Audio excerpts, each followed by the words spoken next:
uh, economics. Okay, this subject is very important. I genuinely tell you that this is a very high scoring subject. Okay, when I tell you very high scoring, that simply means that you can get more than 8 questions right, or 16 to 18 marks from this particular topic or particular subject, because this is very high scoring. It just because all this is conceptual based. Okay, there is none kind of extreme theory which like we have gone through or we have studied in management or human resources, because there was none kind of a practical. The only there was there was theoretical. Some author was there who has said something and that you have to study, like some approaches, some philosophies, some theories. These kind of things we have studied, and theoretical part is really, if the theoretical part is longest, then ultimately it becomes very boring, because there was none kind of a concept to go through. But in this particular subject, each and everything, every line whichever we shall be talking about, everything is conceptually very straightforward. So if something is conceptually straightforward, then this is never boring, and this is very high scoring as well, because if your mind is sound enough, you can grab the concepts in your mind. You can make within just 5 or 10 seconds any question right in the examination. So just going to share the screen, and this particular topic is very important. This is regarding theories of firms. There are 8 major theories for which we are going to deliver this lecture, and these theories are extremely important. I'm going to tell you a number of times the question from the objectives of the firm or the different theories of the firms have been asked in the examination. So just before going to that, need your quick confirmation. So just need your confirmation. Just tell me yes if you can hear my voice, and I should start my lecture right now. Just need your confirmation so that I can share the screen. So am I audible to you? Can I get your confirmation? Confirmation from everyone. I need only 2. All right. All right, I've got the confirmation now. Just going to share the screen and making you able see what is there for us and what we can study in this particular lecture. And this is going to be related to managerial economics and objectives of firm, the most important subject and the very high scoring subject. And I tell you that at my time of preparation, I think I got 8 questions right in this particular section when I qualified JRF, because this is very conceptual and very interesting to understand. So what is managerial economics? Economics you all have studied a lot of times. Okay, at the time of your graduation, post graduation, or anything you have studied, or any to any stream, like whether you belongs to management or whether you belongs to commerce, you would have studied this subject a lot of times. Okay, in your undergraduation, post graduation. So when we talk about economics relating to a specific firm or organization, okay, in this context, why is economics necessary? The only reason is that the managers have to make the greatest kind of planning so that their firm always becomes growth oriented. Only this is the reason why there is the separate subject named managerial economics.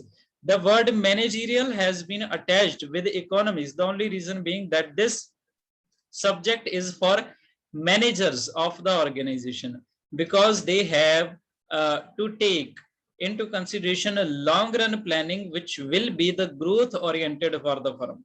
So managerial economic is that part. Okay, so they have to study the different concepts, like what is demand from the point of view of their customer, and after that they have to understand their elasticity. Then they have to understand utility functions, production functions, cost functions, market structure, pricing decision. All these things are covered under planning of a specific firm, and that planning is done by higher authorities and mainly at managerial level. This is why this subject is named as managerial economics. So a manager has to study all these concepts so that wise decisions can be taken regarding the firm. So just going to show you what is this, and after its definition, we shall be moving toward different types of objectives of a firm, which is very important, and the basic structure or basic reason why this lecture is being taken. So managerial economics or business economics is economics applied in decision making. So business economics thus interviews economic principles and business. So business managers apply these laws, economic laws and principles while presenting business problems and their ways of solution. So business managers have to study all the economic laws, and these laws are not different, or these are not having any kind of a skyrocketed phenomena. These are just the name of some chapters which we shall be covering, okay, like demand, elasticity, utility, production functions, cost functions, market structure. These are the laws of economics which every business manager has to understand and study, so that he can apply these principles for all the business problems and try to find their solutions. So this is all about managerial economics. And how does it start? It basically starts with defining the objectives of the firm. And I must tell you that as far as the objectives of firm are concerned, different authors have written different, but we have defined it in a very great way. And we have from different sources collected some major objectives of a firm, which have been divided into 8 major categories. There are 8 categories, or it can be said that there are 8 different objectives of the firm which you have to remember, you have to understand. Almost all the objective of the firm have been given by specific author, which we have to understand. I think 2 or 3 are just general objectives which have not specifically been given by any author, but the others have been given by author, and you must remember their names as well, because names can also be asked, and the purpose of that specific objective can also be asked. It can be asked in the examination then, that what does this objective stands for, or which of the following is the major objective of the firm. Then you must know about all these things. Now I hope that you would have got the information regarding definition, or what we are going to do in this specific lecture. Managerial economics, I have taught you already that this is the way by which managers can study economic laws and principles, and they can apply to business problems to find their best kind of solution. Now I'm going to answer the second question of this lecture, and this is going to be regarding objectives of firm. One by one I shall explain all the 8 objectives of the firm, and you have to keep your eyes or your instincts open, so that you can understand, and it does not need further time for you to understand, because now you already know that you are already cut with 2 months, okay. Because that's a huge loss for each and every aspirant, because now the exam is going to be held in October 1st. October start. It may be the possibility that on 6th of October there is your examination in the morning shift. It can be the possibility. So now you have to give a lot of time for study, and we have to do I think more than 6 or 7 lectures a day. Only then we shall be able to complete it. All right, this is going to be the first objective of the firm, and this is regarding profit maximization. That was given by none of the author, because this is a very usual objective of the firm. Each and every firm is there to increase their profit or maximize their profit. But what you have to learn in this specific case, this is the definition of a profit. Okay, definition of a profit differs widely. To an economist, the profit meaning is different. To an accountant, the profit meaning is different. To a salaryman, the profit meaning is different. And to a layman, the profit meaning is different. And for a businessman, the profit meaning is different. So that you have to understand from which perspective the profit meaning you are understanding. And after that, some equation you have to understand, which I think we are going to cover in the upcoming lectures. So now I'm going to explain you the meaning of a profit from different perspective. So to an accountant, profit simply means excess of revenue over all costs. These can be included manufacturing and overhead expenses. So when revenue exceeds, when the revenue or sales exceeds your cost, this is profit. This is known as accounting profit. So what does profit mean from economist point of view? This is known as pure profit or economic profit or just profit. And what is this? This is total revenue minus total economic cost. And what is the meaning of a total economic cost? This is explicit cost minus normal profit. Okay, so this is the definition of a profit from economist point of view. Okay, so economists just say that from total revenue, not the total cost, but the total economic cost should be lessened. And what is the meaning of this? I have already explained you in this way. Then accounting or business profit is just a surplus. We have already understood that. Okay, in the previous slide, what is the meaning of accounting profit? So if I'm moving further, then there is the normal profit term which you have learned. I think this has been explained. Normal rate of return means minimum profit necessary to attract and retain an investment. So this is NOR. This is normal rate of return. Okay, normal rate of return. So this is like accounting profit is equal to total revenue minus explicit cost, which we have understood. And this is also equal to economic profit plus normal profit, because you would have understood in the previous slide that when you reduce from total revenue two kind of cost, the first one is explicit cost and the second one is normal profit. This is your economic profit. But when you add to this economic profit the normal profit, then you are left with accounting profit. So it has been written here like to economic profit, when you add normal profit, that gives you the accounting profit. So this is the definition of accounting profit from a businessman's point of view. So there are two conditions for maximizing the profit. Okay, the first is revenue should exceed the cost. The revenue should exceed the cost. This is profit. Total revenue minus total cost. Okay, therefore profit maximization occur at the biggest gap between these two.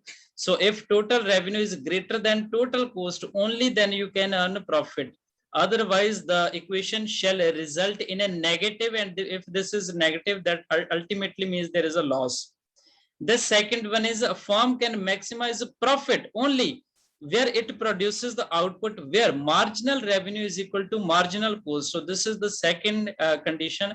Your marginal revenue is equal to marginal cost. I am not going to go further in detail of marginal revenue and marginal cost, but for this time you have to understand this line only, or you can simply remember this, because in upcoming time or upcoming lectures there shall be the separate lecture for revenue and cost analysis. These are the separate concepts regarding managerial economics which we have to understand. And if I continue with these topics right now, then these will be very huge, and it's not possible for us to go through from just a single objective of firm. So we shall be talking about marginal revenue and marginal cost under their respective head and their respective lectures. So just two conditions are there. The first, total revenue should be greater than total cost, and second, marginal revenue should be equal to marginal cost. So these are the two equations for the satisfaction of a profit maximization goal.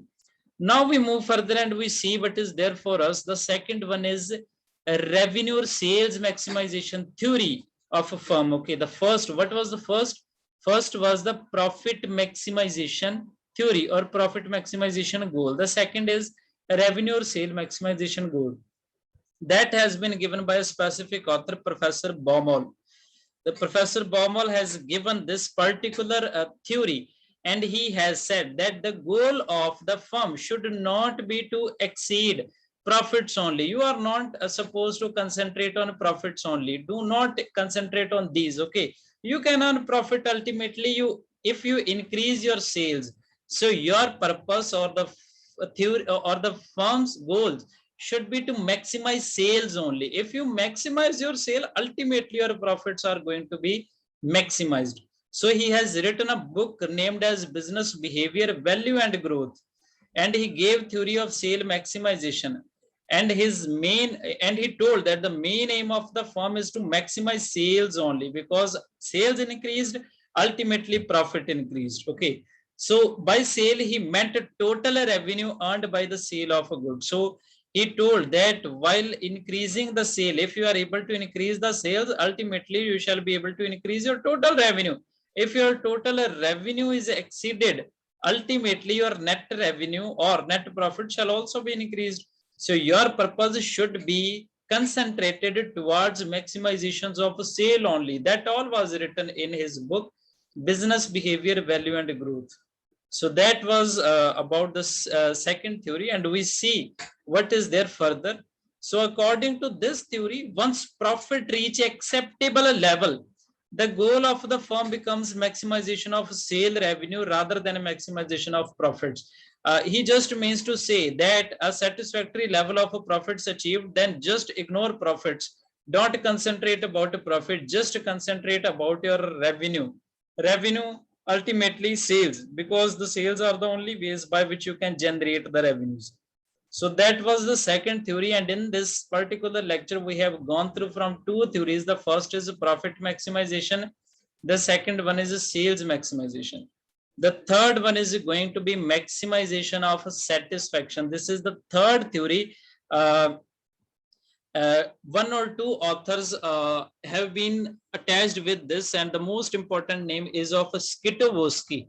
Okay, he has given this specific theory, and he has said that the goal of the firm should not be concentrated towards profit, and it should not be concentrated towards sales, should not be concentrated toward revenue, but the concentration should be towards maximization of satisfaction only. If you are satisfied, how you can satisfy? For satisfaction, he has a separate definition, which we are going to do right now. So he has done that an entrepreneur wants to maximize satisfaction even at the cost of profits. It is due to the fact that after a certain level of profit, psychology of entrepreneur will be to give more preference to leisures in comparison of profit. So he just need leisure. So leisure is the meaning of a satisfaction from the point of view of Skitowski. He told that all the managers, when they have achieved a satisfactory level of a profit, they should be concerned about, or they are concerned about their leisures. Leisure means how easy they can do their work. They can do work, how easy they can do, or they can perform their work. So this was the theory given by them.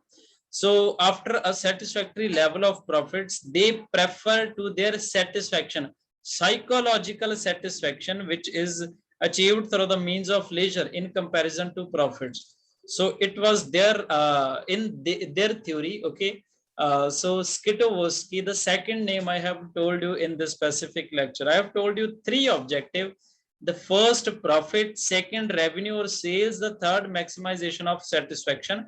Three theories we have understood. The fourth one is a growth maximization. One or two, I think, authors have been added for this particular theory.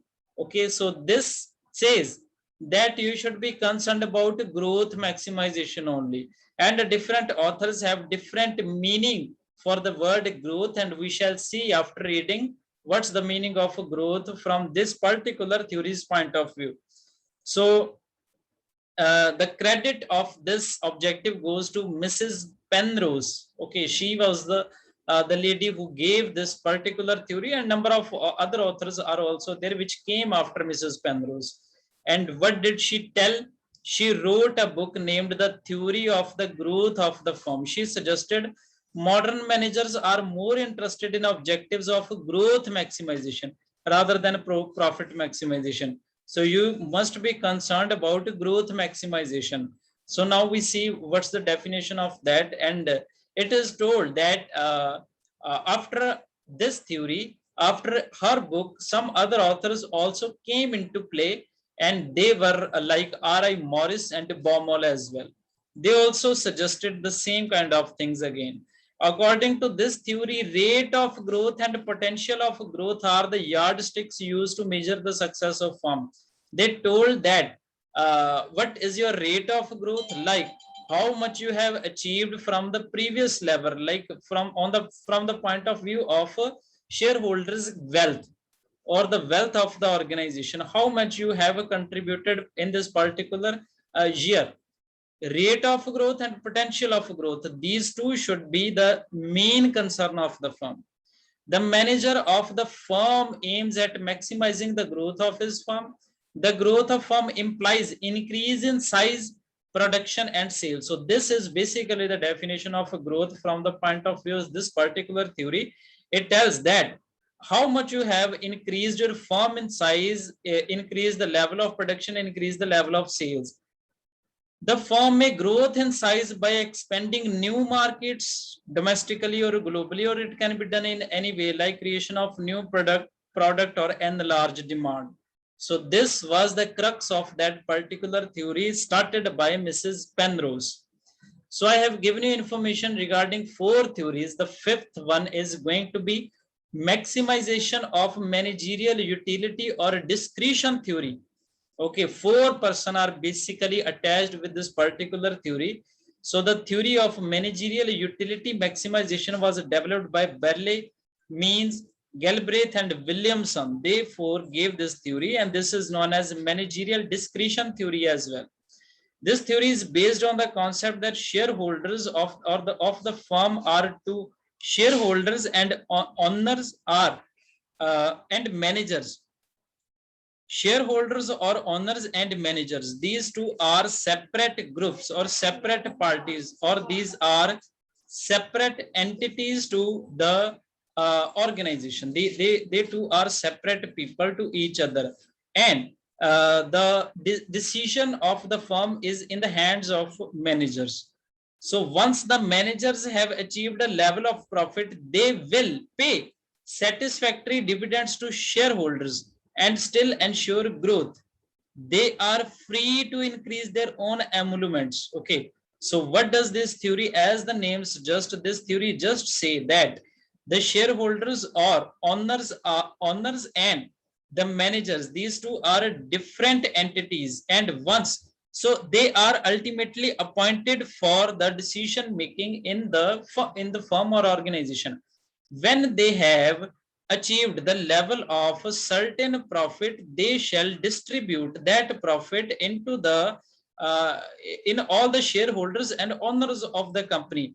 And after everything is done, then they are free to earn much more, so that they can increase their own emoluments, and they can increase the size of staff and expenditure on them. So this is known as managerial utility or discretion theory. Again, telling you, when managers have achieved a level of profit, then they will pay satisfactory dividend to shareholders. And once shareholders are satisfied, then managers are free to increase their own emoluments and also the size of staff and expenditure on them. This is known as maximization of managerial theory or discretion. Okay, so this theory was given by the combination of these 4 great economists. So they have just told you that the managers should be at a position that they can do anything as per their discretion, and that can be done only if they have attained the satisfactory level of profits in the organization. So 5 theories I think we have gone through in this lecture. I told you that there will be 8, but again I am going to tell you some brief description, and this is the way of my teaching, so that you can just catch up in your mind what we are continuing. The first was profit maximization, in which I taught you regarding profits. Then I taught you regarding revenue or sales maximization theory. Then I taught you regarding maximization of satisfaction. Okay, Skitowski was there who told that. Then growth maximization, Mrs. Penrose's name is attached to that particular thing. Then we learned about maximization of managerial utility or discretion theory. The next one is going to be satisficing theory. The person's name or the economist name attached with this is Herbert Simon. he has given this theory, and he has defined satisfaction in his own words. According to him, satisfying simply means satisfactory overall performance of the organization, not concerned with the profit, not with sale, not with the revenue, not with satisfaction, not with the growth. Okay, but overall satisfaction of the firm. And what does this overall satisfaction includes? This is the satisfactory share of market, satisfactory level of profit, and so on.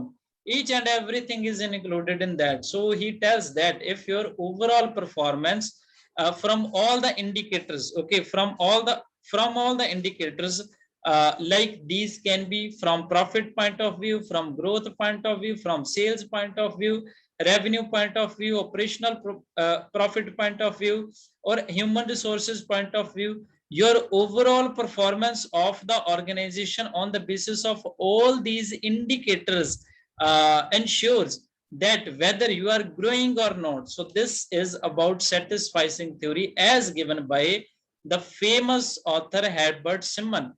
Okay, so he has told that you should not be concerned about the particular aim or the particular goal, but you should be concerned about satisfactory overall performance in the organization. Only then you can grow. So I think you have got an idea regarding that. This next one is a Seriat March behavioral theory that was given by renowned authors Seriat and March. They have written a book, a behavioral theory of the firm, and they have given their goal. Okay, according to this theory, the firm is a multi-goal, multi-decision organizational coalition. Each group has its own goal. So they have just told that there are separate entities working for the organization, and each and every entity has its own goal. This is known as behavioral theory. Okay, so shareholders want high profit, manager want high salary, workers want high wages. So all these are different individuals and they have different goals, and they should work towards their goals only. So their goals can be concerned with anything like production, like sales, like inventory, like profits, like market share, or anything. So this regards satisficing as the main goal of the organization. So it just tells you that there are different entities involved and they have different behavior, and on basis of their behavior they have different goals, and they must work toward their goals, and this is the only aim of the organization. And these entities, for examples, can be shareholders, managers, worker, or anything attached with the firm can be. So that was Seriat and March theory, and this is the last thing. I think this is the final objective of the firm suggested by some author, but none of the specific name is there. They just tell you that entry prevention and risk avoidance should be your strategy, and that should be your ultimate aim.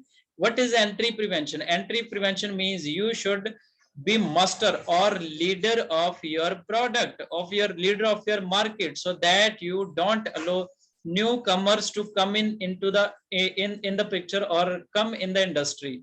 Just prevent their entry by any mean, or just avoid or and avoid the risk you are facing for your organization.